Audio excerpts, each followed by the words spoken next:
很多新手小白经常问我，买了新车到底要不要换掉原厂胎？买轮胎是不是越贵越好？1000多的米其林和几百块的国产相比，应该怎么选？大家好，这里是三居兄弟给爱车挑选轮胎，就像我们买鞋，合脚最重要。这期视频是我们轮胎入门指南和200至1500价位轮胎推荐的联合重制版。之前我们出的2期轮胎视频，观众反馈都不错，后台也收到非常多的私信询问，但实在太多回不过来。秉承着授之以鱼不如授之以渔，所以这期视频我们将自己1个月时间梳理的轮胎挑选知识点和各价位段高性价比轮胎推荐做成了一个视频以及万字 PDF 知识手册，感兴趣的可以查看评论区置顶领取。这次是真的很累，所以如果本期视频对你有所帮助的话，请务必记得关注3连，这对我真的很重要。好，废话少说，我们直接开始。首先，原厂胎它只能说适合厂商，并不一定适合每个消费者。车企选择哪款轮胎往往是基于性能和价格的综合考量，一般中标的轮胎都是大厂且便宜的，车企自然可以选择更好的轮胎，但毫无疑问得加钱。所以你是对操纵舒适有更高要求的车主，我都建议你根据自身需求和经济状况选择更合适的轮胎。另外说句良心话，买轮胎真没有必要光看品牌就无脑冲，很多大牌的低端胎未必比得上国产中高端系列。这就和田忌赛马一样，在研究轮胎品牌特性之前，建议各位车友先检查一下自己车轮毂的规格，否则花了很多功夫研究完自己喜好的轮胎，一看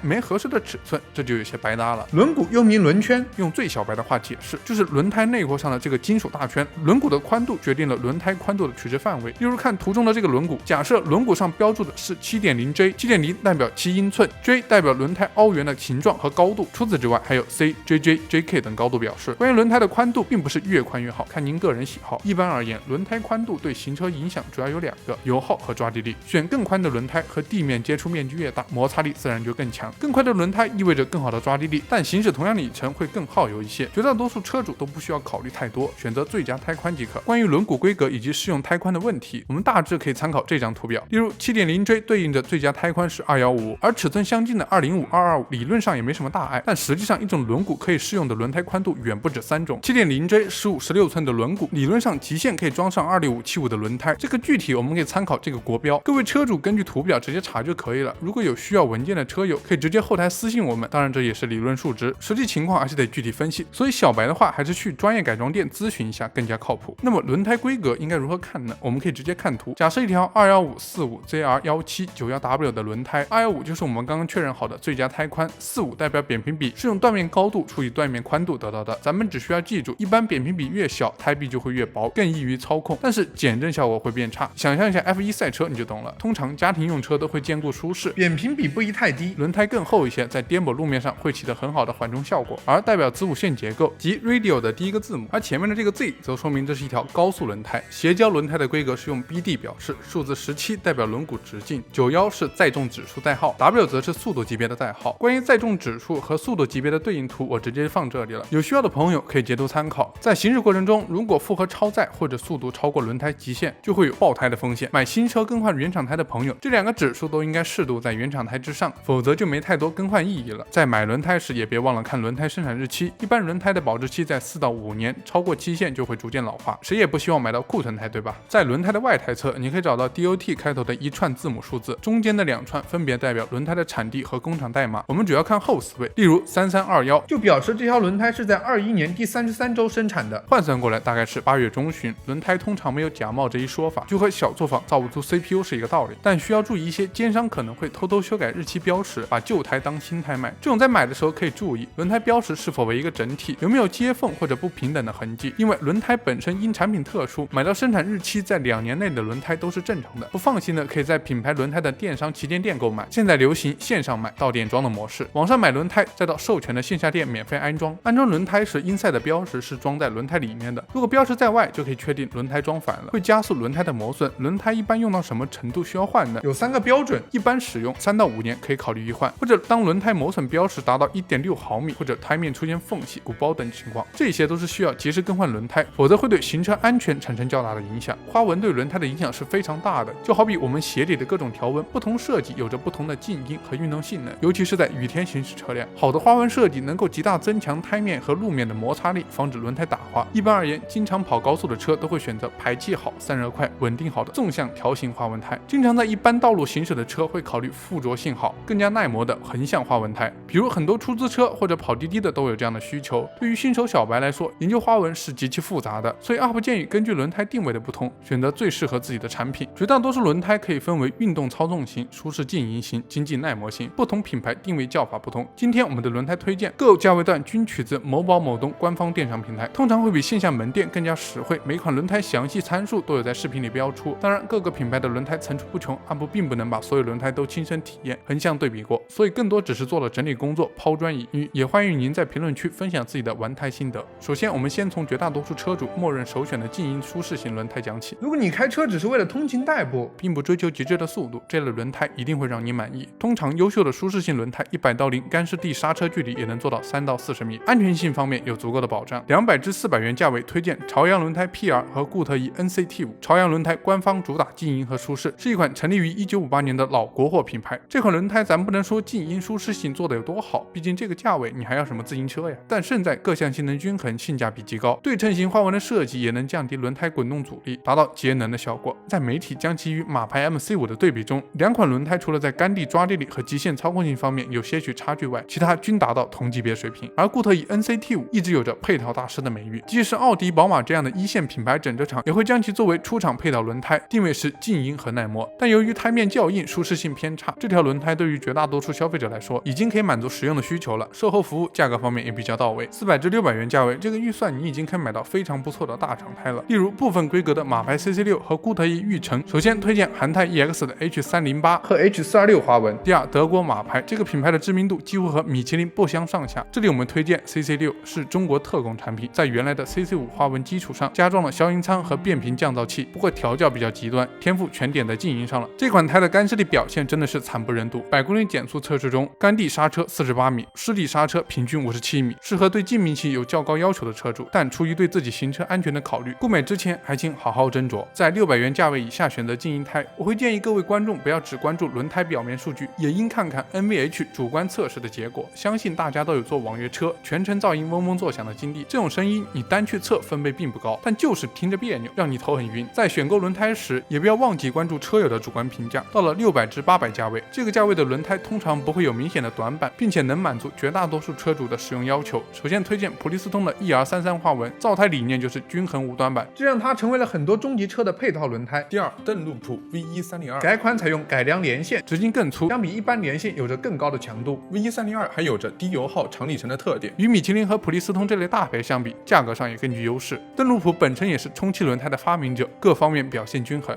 价格来到800元以上，这个价位自然离不了米其林。我们在这里把 Permercy 4和 Permercy 3ST 一起讲啊。很多人认为 Permercy 4是 3ST 的亲儿子、换代产品，但某种意义上并不完全是。Permercy 是米其林定位主打普通家用车，做到舒适、安静、节能。ST 是针对中国等地区的 Severe Tread。调整版本会更加结实，而 Permercy 4严格上并非 3ST 的真正换代产品，因为它除了继承其静音舒适的特点以外，在湿地制动性上也有了很大的进步。与竞品相比，湿地刹车距离缩短了3米，这点距离有些时候足以决定一场事故的发生。静音舒适胎选米其林基本不会错，但唯一的缺点也许就是太贵，对钱包不太友好。推荐来到运动操控型轮胎，通常这类轮胎相比舒适静音性价格会普遍更高，适合那种追求灵敏操控、寻求驾驶乐趣的车友。相比换一套高性能减震刹车，更换一副运动轮胎实在相上不少。一般运动轮胎都是非对称花纹，速度等级普遍在270公里每小时以上，但缺点是舒适度一般，油耗也更高。600至800元价位，首先推荐固特异的 Eagle F1，这款轮胎在运动操控型里算性价比高的，在玩家群体里口碑也不错，主要针对大吨位车体、大马力设计。第二推荐普利司通的博天族系列，听名字就知道这是一款为极速而生的轮胎，有着优异的抓地力和操纵感。博天族和 CC6 一样，也是比较执着的型号， CC6 加点全给静音了，而博天族则是更多放在运动性能上，适合手里银子不多却又追求驾驶乐趣的朋友。湿地排水也完全没有问题，是一款性价比非常高的入门运动胎，价格来到800往上，推荐米其林的劲驰系列。简单介绍一下该系列的花纹分类，劲驰 Pilot Cup 2是专注赛道的，多供超级跑车用户使用。最专业 Pilot Sport 4S 适合大部分时间在公路行驶，偶尔体验赛道激情的用户，而 Pilot Sport 4则定位入门级跑车或运动型轿车用户。虽说 PS4 PS4也是一条性能胎，但经营效果却也延续米其林的一贯风格，做到鱼和熊掌兼得了。PS3 的特点是加速稳定，抓地力强。PS3 采用的是24小时勒芒冠军橡胶配方，特别适合在城市道路行驶的轿车、跑车车型。我认为 PS3、PS4 几乎有着同级别最好的性能表现。最后，该类型推荐倍耐力的 P0， 作为倍耐力的王牌产品，不管是湿地还是干地，均能保持最快圈速以及极强抓地力。今天50%以上的超高端品牌均采用 P0 作为原配轮胎，可以说是高端轮胎的标杆。它已经很难找到一处缺点了。买运动操控型轮胎，往往都是比较懂行的发烧友，他们通常知道自己真正想要的是什么，所以我推荐的运动胎型号并不多，讲的也比较入门，适合有入坑打算的车友。接下来来到经济耐磨型胎，顾名思义，会比其他轮胎更加耐磨，燃油经济性也更好，有的耐磨轮胎寿命甚至可以达到10万公里以上。通常很多滴滴、出租车师傅比较偏爱，但缺点是驾驶体验一般，胎噪、路噪都比较大。买这类轮胎，我们需要特别注意它的耐磨指数，这个在轮胎或者商品详情页都可以直接看见。轮胎耐磨指数有3个分类，160到300为夏天标准型，160至200为夏天高性能型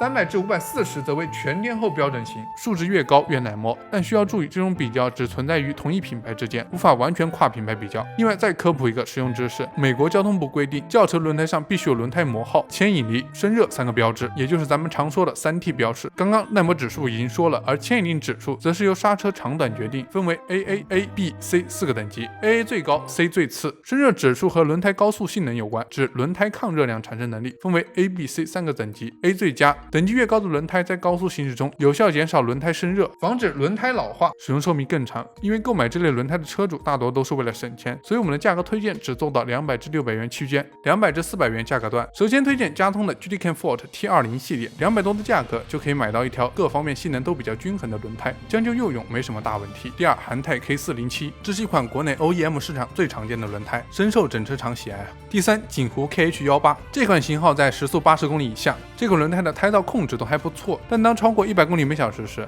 可能就难以令人接受了。适合在城市道路跑滴滴的师傅，这款轮胎有着480的耐磨指数是很高的，但只适配了14、15、16 3种轮毂尺寸，只能适用于较低端车型上，400至600元价位。推荐米其林刃锐，不同于米其林其他型号，这款主打抗冲击、长里程，胎噪方面只能说在可接受范围内。根据中汽研出具的报告显示，这款轮胎在湿地刹车制动距离比同级别要短接近5米，磨损寿命里程比竞品平均长25.2%，对中国路况做出特别设计，也可以自如应对更加多变的路况，减少轮胎的鼓包率。最后我们再推荐不同价位段4款 SUV 轮胎。出于咱们国内用户对行车驾驶的喜好， SUV 在国内的销量占比逐年提高。一份报告显示，00后对 SUV 的偏好程度已经达到了44%。SUV 通常轮毂很大，在19寸以上，这意味着其同性能轮胎价格往往比轿车胎高上一些。部分 SUV 车主也会选择个别轿车胎，获得更好的城市驾乘体验。400至600价位，推荐优科豪马 G91，这款胎性能稳定，质地好，拥有4个宽阔的直沟槽，获得出色的排水性，高刚性的胎肩也让其更加坚固耐用。中心花纹块的设计也兼具了一定驾驶乐趣。600至800元价位，推荐米其林履约，这款属于典型的 HT 型 SUV 胎，不适合喜欢越野的车主，适合在城市道路场景使用，相信也是大多数车主的最佳选择。800至1000价位，推荐普利司通动力侠 HP Sport，